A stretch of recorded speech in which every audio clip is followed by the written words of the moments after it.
What's going on, Diary of a Sales Engineer? It's your boy Samir Kosser and your boy, Ryan Kruger. and we've made it to double digits, Ryan. It is episode 10. When we first talked about doing this together, I don't even know at this point. It's been almost a year since we've been talking about it. I never thought that we get to double digits, and I think like the coolest thing is just all the feedback we've gotten from everyone.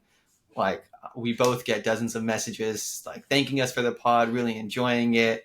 So I just wanted to shout out to our listeners here who have been listening to us and giving us that feedback. We love you all, and we're really excited to keep giving you more.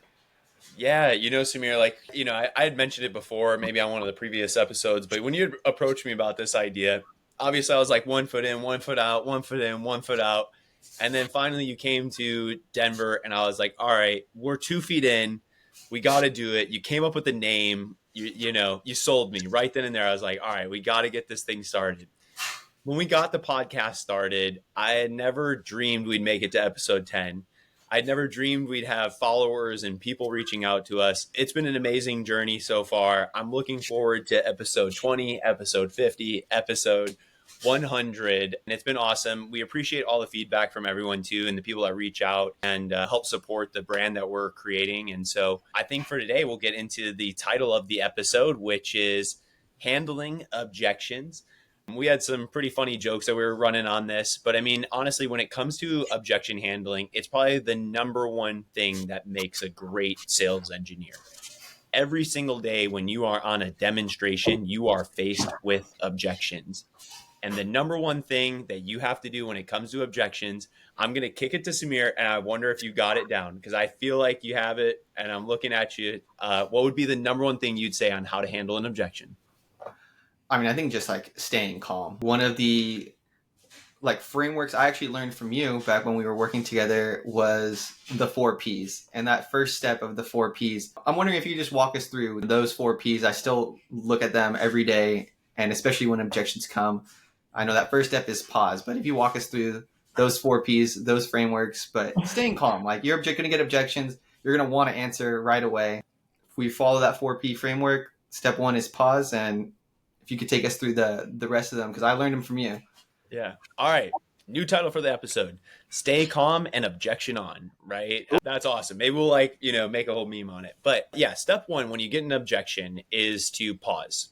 So the pause allows you to have a few seconds to make sure that you're digesting the question. What I see is that too many people, when an objection comes up, their first thought is respond right away. Respond right away. And that's not the best way to handle an objection. Whenever objections come up, the first thing I like to think is that there's always a why behind the objection. And now it's our goal to figure out what the why is. There can be personal reasons. There can be company reasons. There could be reasons because they've been burned in the past. There's so many different reasons why an objection may come up. So it's on us to do the discovery and find out, why are they asking this question? So I want step to one pause is you right there on okay. that finding out the why, because I think it's so crucial, especially when you're coming to answer that objection. I've actually been in calls where I dug a little bit deeper about the why, and it turns out the guy was like, "Oh, I was just curious." Like it was a curiosity question, had nothing to do with whether or not they were gonna buy. Wasn't a showstopper. Wasn't even a requirement. It was just like that came into my mind. I was curious. Can you do X, Y, Z? And had I not taken that pause and like dug into the why, I might have just spent 5-7 minutes explaining this whole thing about how we can do that, why it's technically possible, only to come and find out that this was just a curiosity question, had nothing to do with moving the deal forward. So to your point, sometimes people are just in the moment like, oh, I'm gonna just ask a question. It has nothing to do with my buying criteria. I'm just curious. The amount of times people will ask a question and it's something that happens once a year or once every few months, it's crazy. So always keep that in your back of your mind. The objection might be coming up and it might just be pure curiosity. I cannot tell you how many times I have experienced that in my career. Somebody asks a question, I'll respond back and say, how often does that happen? Yeah, once a year, maybe.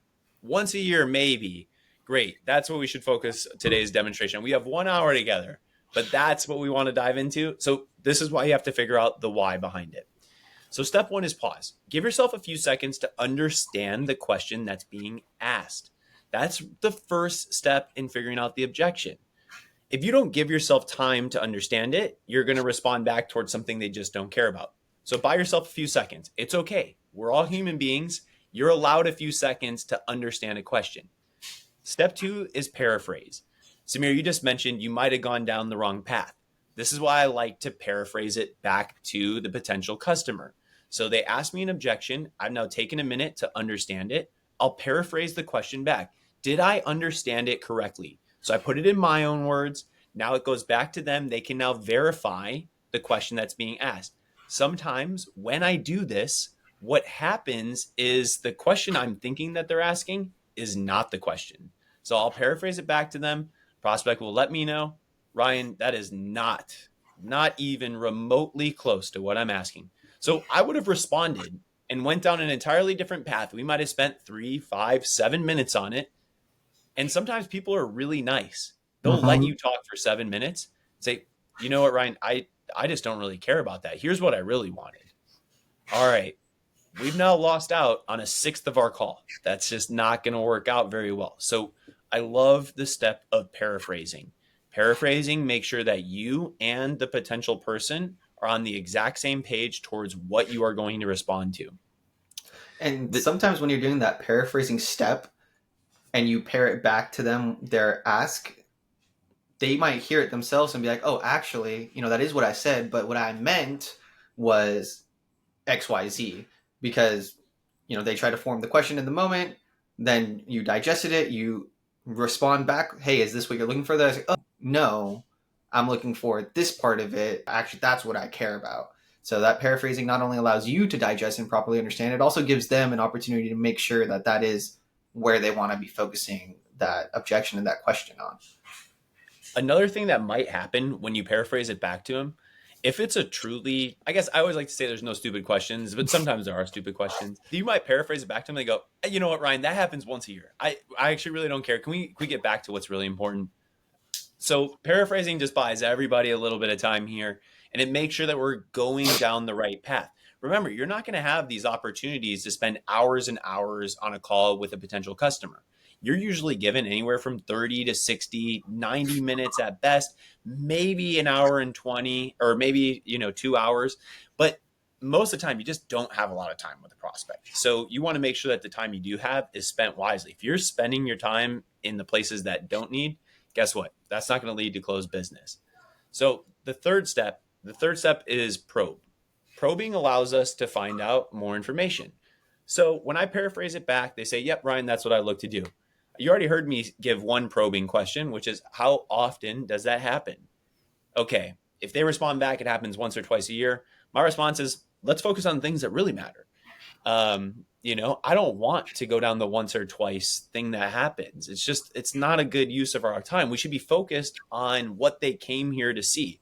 So you can actually put it back into their words and say, well, do you remember at the beginning of the call when we all had agreed that you had came here to look at X, Y, and Z? This seems like we're getting a little bit far away from that. Is it okay if we just leave that as something that is just a review by exception, or it's the one thing you handle manually outside of this?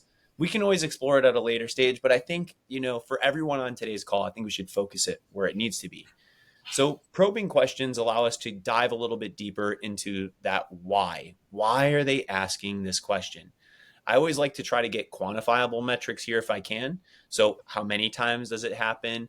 How many times are you doing this? How often does this come up? How long does it take your team to do something like this today? Quantifiable metrics to me sell deals when it comes to software. I think anytime we can find out hard and fast numbers, it allows Mm-hmm. us to sell better. And another thing is, as you start handling more objections, you'll notice a little bit of a pattern between some. Like, I remember there was a time where, for example, if someone was asking about like an implementation related question, usually that means, depending on how the question's phrased, they've been burned in the past, where the seller said, oh yeah, this will be really easy to implement, it'll take 4 to 6 weeks. 6 months later, the product's still not implemented. So listening to the question and starting connecting the dots, you can say, oh, that's interesting. Like, it sounds like maybe in the past you have run into something where, it's bitten you in the butt. Like, is that the case?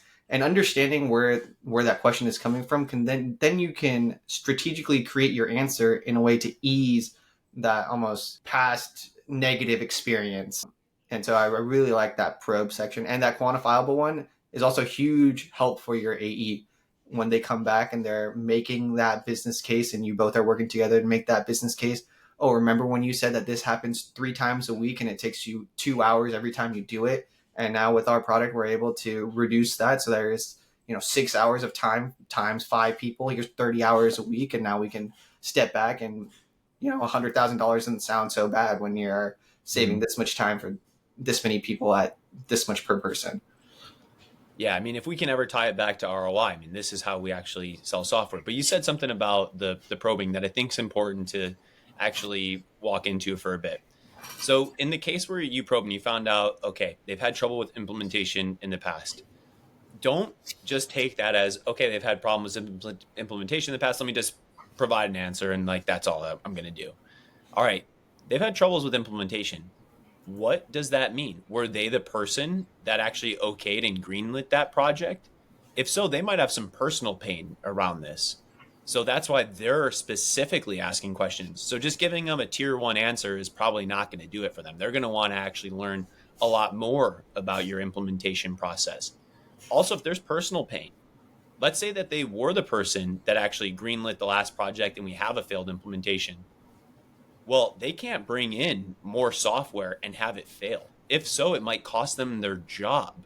So it's important to not only understand when we probe into the reasons why, but start connecting the dots on why they're asking things. And it's okay to ask some of those questions. All right, you're telling me you had problems with implementation. Would you mind telling me a little bit more? Okay. Well, you know what, Samir? We bought technology recently about 6 months ago. They said they'd be live in 60 days. It's already day 180, and we are nowhere close. We're actually looking at about day 360 to be live.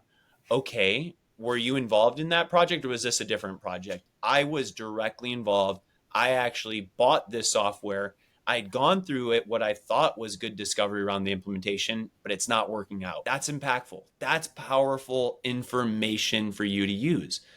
So I don't want to just say, like, well, hey, we implement, we're going to be the company that gets you live in 30 days or 60 days. Okay, you know what? Because you've had some personal pain before, why don't we do this? Outside of today's call, let's schedule some time. I would actually like you to meet somebody from our implementation team. I would like them to walk you through what our typical implementation go live looks like. That way, it gives them confidence in the solution that they're buying outside of just the technology that you're selling.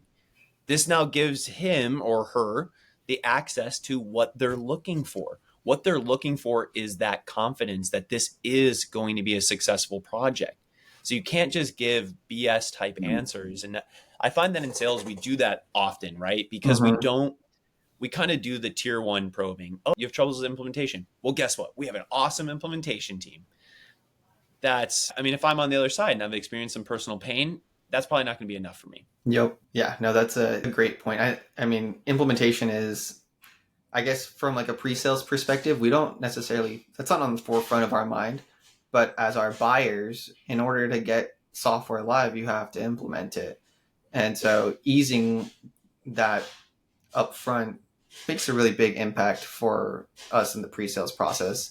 And also that customer is going to be more happy if they have a smooth implementation and they actually see, hey, this is how we get from where we are today to go live. So I really like that point of the, I want to call out what you offered there is you weren't trying to answer that question right here on the call.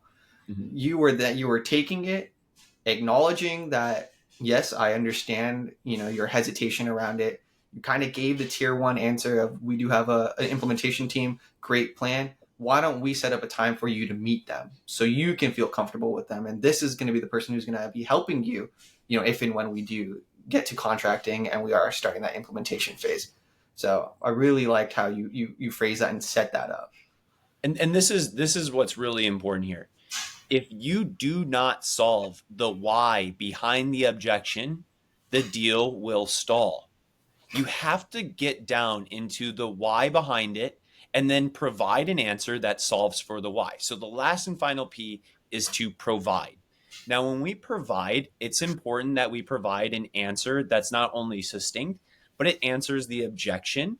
And sometimes, if we get to that level of personal pain associated, whatever I say is not going to be good enough on the call.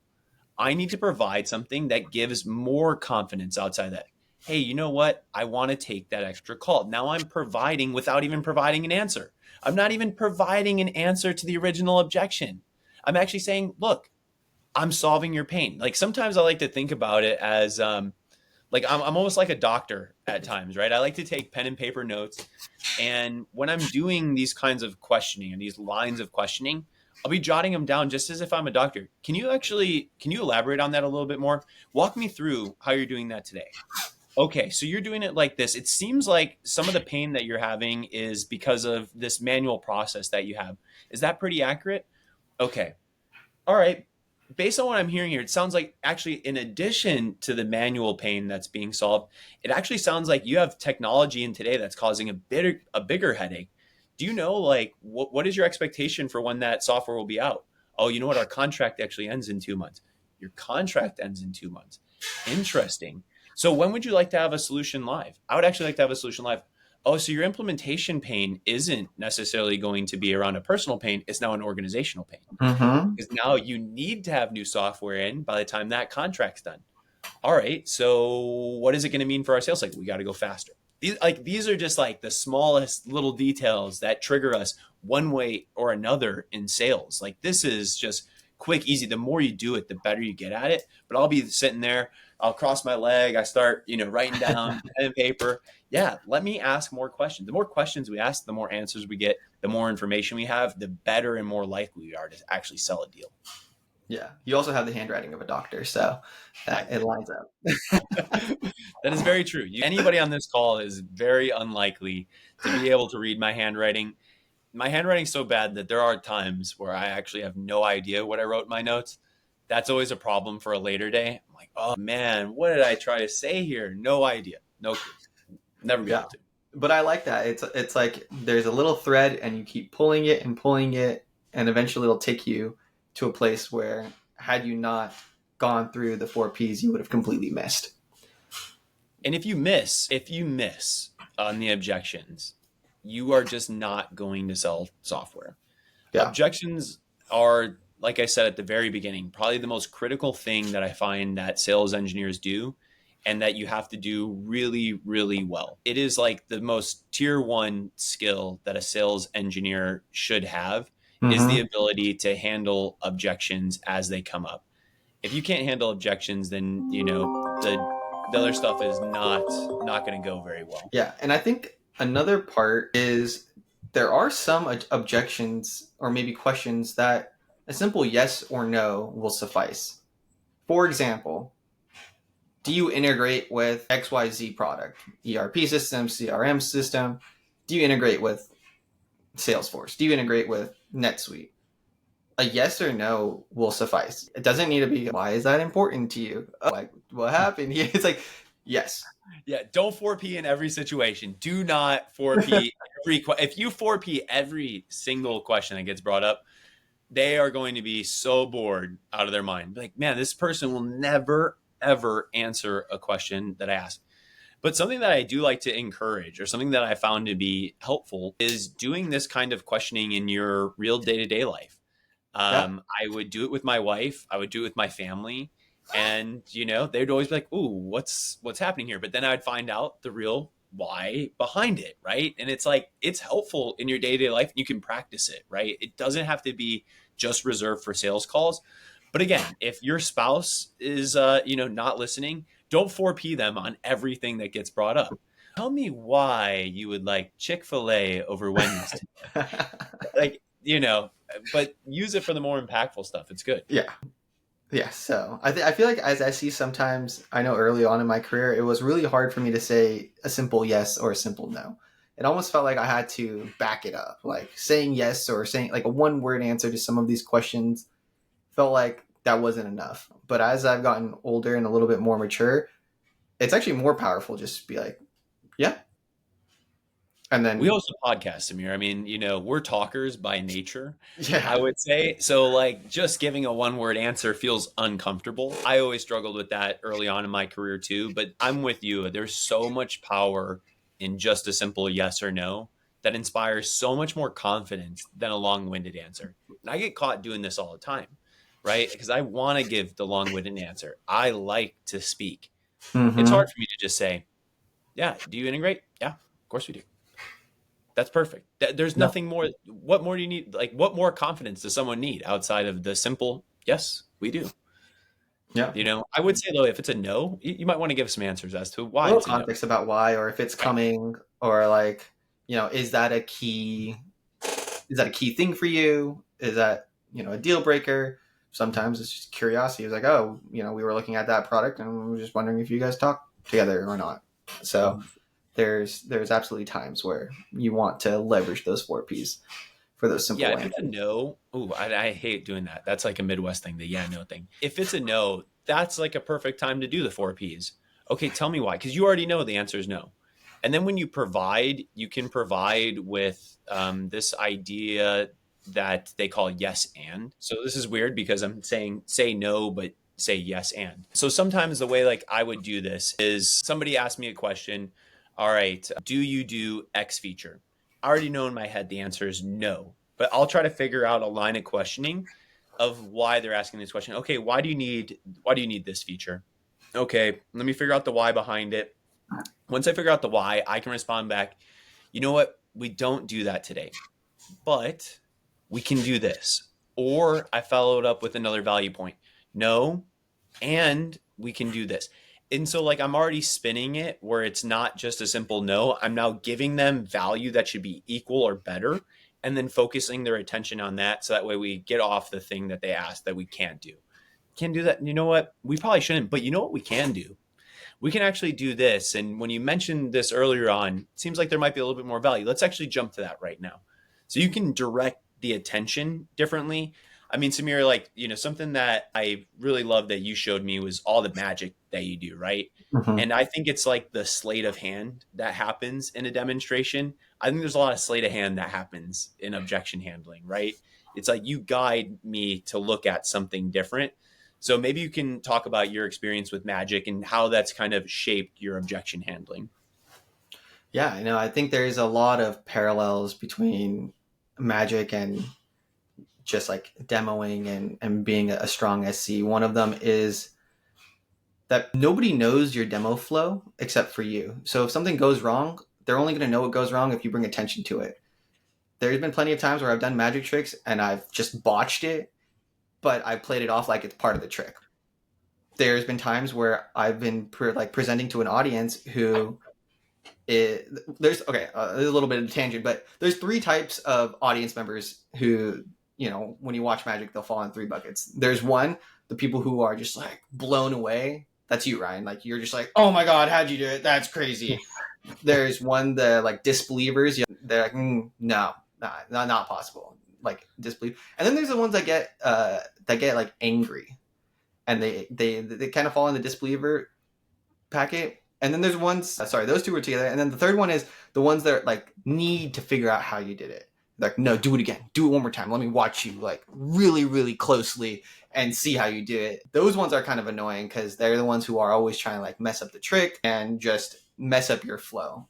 And sometimes you might get that on a demo, actually. Someone who is just asking these objections for the sake of trying to like mess up the demo flow or get you off track.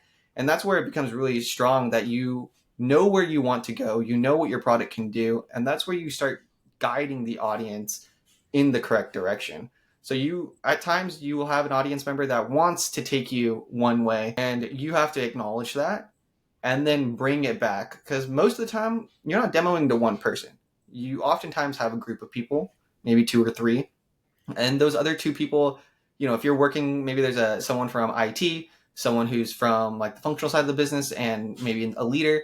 IT is trying to go down a really deep IT rabbit hole and like, okay, how does your integration work? What is the APIs behind the scenes? Yada yada yada. These are all great questions. Why don't we table that?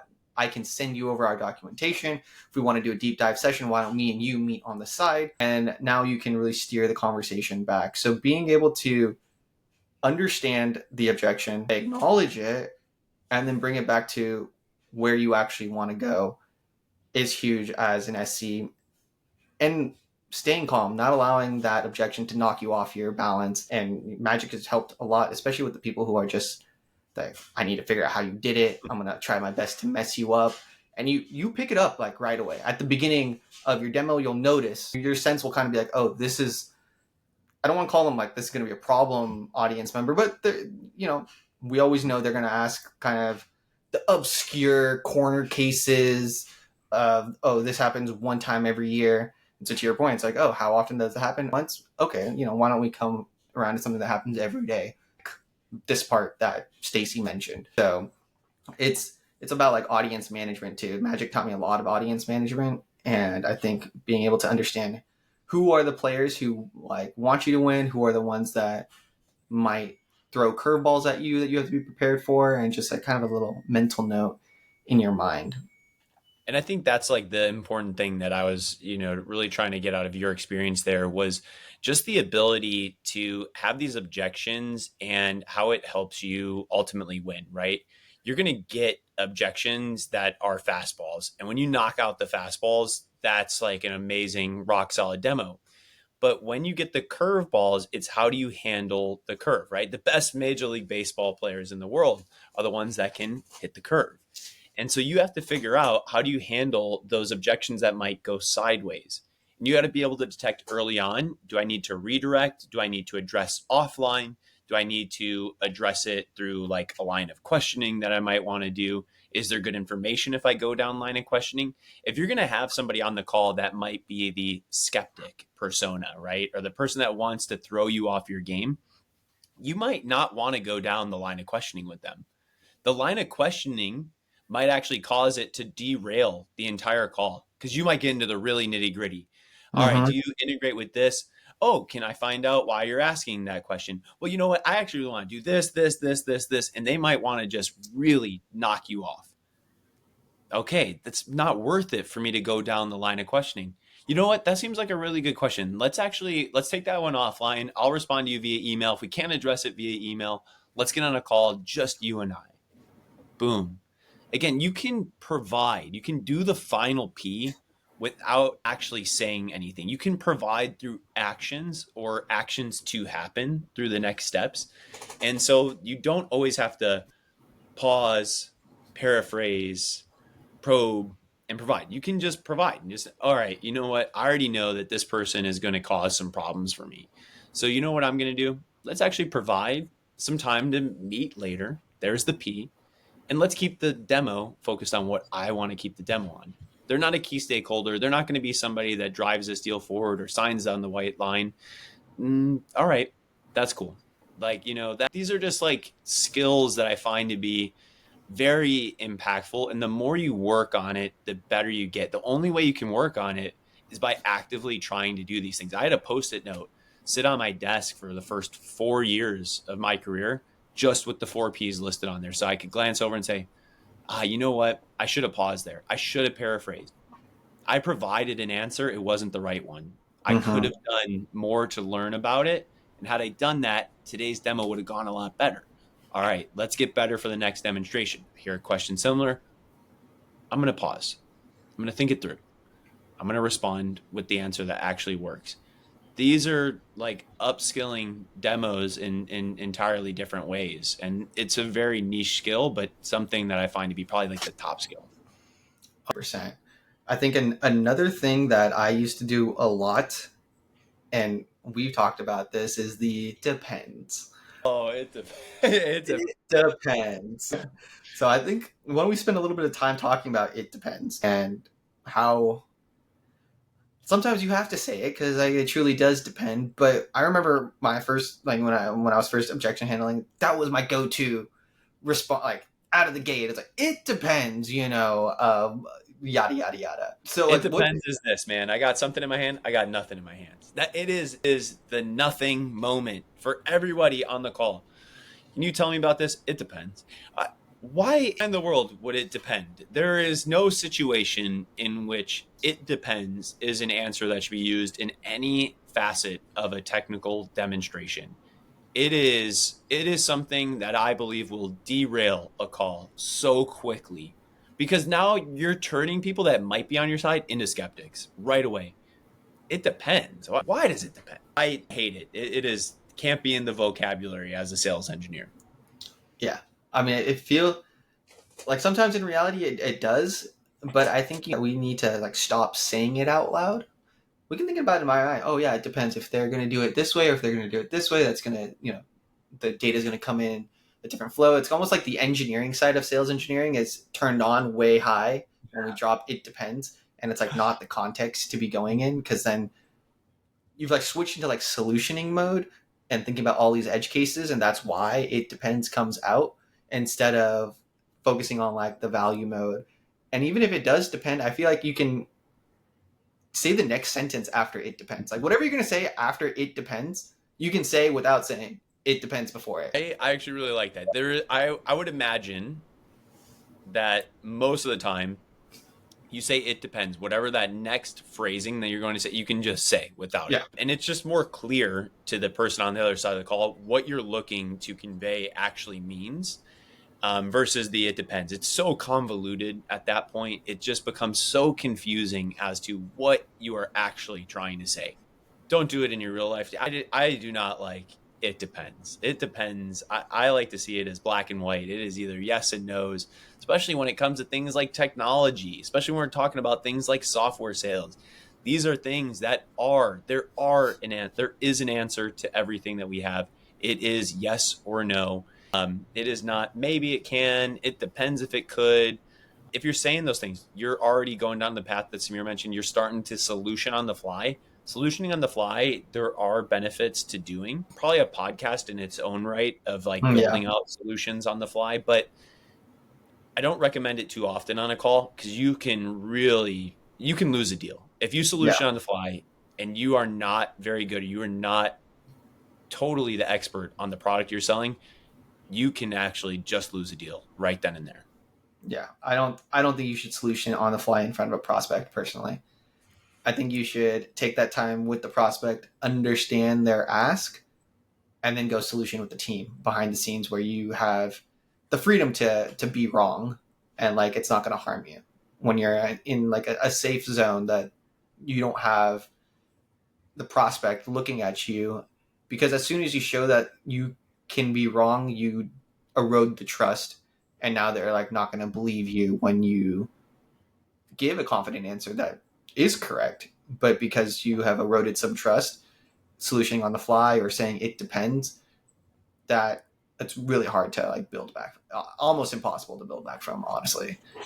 As a sales engineer, we are tasked with being the trusted product resource on a call.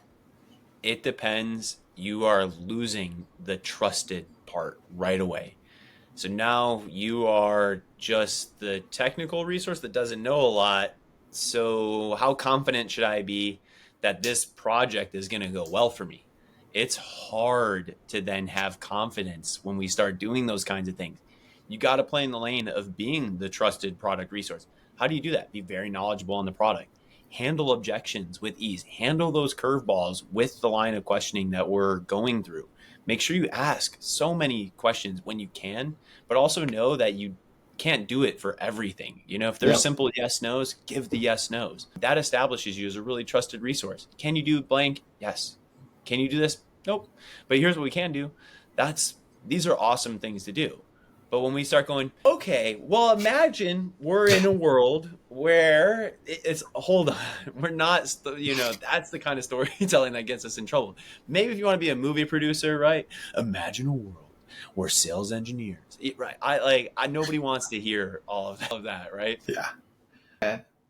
I think to your point, like SEs who are able to objection handle extremely well are always at like the top of the, like the creme la creme. Everyone wants to work with them.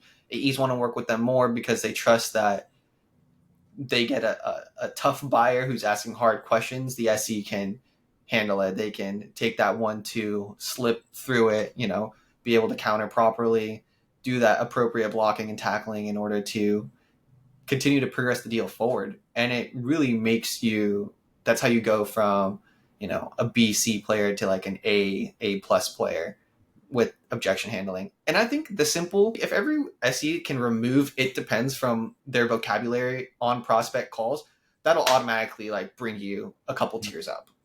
Just if you one thing you wanted to implement today, delete "it depends" from your vernacular when you're on prospect delete, calls. delete. It depends. Now I'm going to say something here to wrap us up with some final, thoughts for today's episode.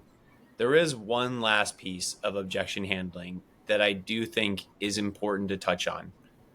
If you are the SE that knows everything and you never ask lines of questioning, you just respond, you know the answer to every single question that may come up in a demo, you're losing your prospects. You're losing your prospects because you're no longer connecting to the people on the other side of the call. You're no longer showing any humanity. You're basically a robot that has every single answer. If you find that you are just responding, you know everything, sometimes I might even mix in, let me actually take that one as a follow-up. The reason for that is because it just shows that I am a human being on the other call, that I can't possibly know anything and everything. It becomes too much. So there is a fine line that you have to play in. I think that's a very confusing sort of statement that I'm making, but it's also the truth, because I've been on those calls where I've known everything and then you never hear back from the prospect. Why? You're basically just a robotic person on the other side and it feels fake. So there is a really good fine line that you have to walk on when it comes to objections. Know 90 to 95% of everything and understand that you're not going to know the 5 to 10% and be okay with that. It's Mm-hmm. okay to hear an objection and just say, you know what? I don't know. Let's address it on another call. Let me do some follow up. The people on the other side will respect that so much more than you just always having an answer to everything. Yeah, no, I like that a lot. It's very counterintuitive, but I think it's very helpful because also it gives you almost like an excuse to continue the conversation after the call. If everything is dealt with on the call, everything is wrapped up in a nice little bow, what's the reason for us to continue the conversation? Like how can we keep them reminded of us? Prospects are working on way more things than just trying to buy our software. If anything, trying to buy our software might be like the lowest The priority, last thing right? on their mind, man. The last thing on their mind. So if you can stay in front of them after the call, show them that you're a human. If a prospect like feels like, oh, it'd be awesome to grab a beer with this guy or a coffee after the call, that is going to help you tremendously, and showing you that human side of it. It's even harder to do over Zoom because I can see you, but I can't really see you. So I really You like can that have call out, Ryan. answers to everything, right? You can have other monitors pulled up. You can have your internal knowledge repository. You could have Google. You could have ChatGPT. You can have the answer to everything at your fingertip, right? And so it's possible for you to answer every single objection that comes up on a call. If you answer every single objection that comes up on a call and it's all done in 1 second, what is the purpose of continuing today's conversation? So Yeah, it is a fine line. You got to figure out how to use the objections to connect to the other people, find the reasons why. Is it personal pain? Is it business pain? Is it something else? What is it? Let's get it. Let's find it. If we can't do that, you might as well just be a robot. Then we could have robotic sales engineers. I'm sure there's probably some companies actually building AI sales engineers, and there just see are. how that plays out. Because again, no emotions, no, we talked about in the last podcast, right? The inflections of the voice and like there's so many things that I think are really important to sales engineering that I find that'd be a very hard thing for AI to do. But I guess we shall see.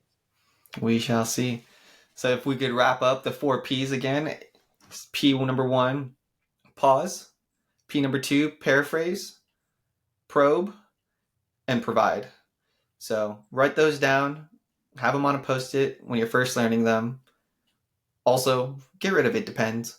And then finally, you don't need to answer every question 100% of the time. Have some times where you're like, yeah, let me get back to you. I'll double check. I'll look through it. Show that human side. We're not AI robots. If people wanted answers from Chat GPT and wanted to do that, they would go and do it there. They want to talk to another human. Any final thoughts before you wrap here, Ryan? keep calm and objection on. Alrighty, everyone. This was episode 10. We can't wait to make more. And if you guys have ideas or thoughts or anything you want us to discuss, you can find us everywhere. LinkedIn, our YouTube page. We're revamping our website, so stay tuned for that announcement. And we're super excited. Thank you, Peace. everyone.